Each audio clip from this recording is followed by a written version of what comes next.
Welcome. In this video, I will show you how to check the battery health on your ACER Chromebook Spin 713.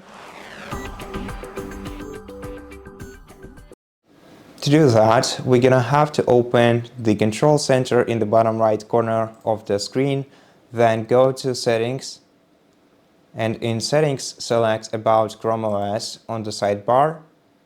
Then here you're gonna have to go to Diagnostics.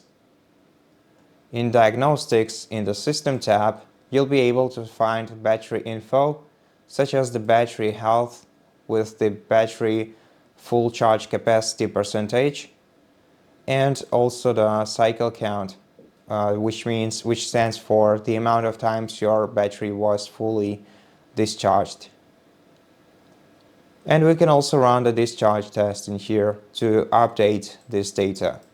And that's it. Thank you for watching this video. If it helps you, please consider subscribing to our channel, leave us a like and a comment below, and I'll see you in the next one.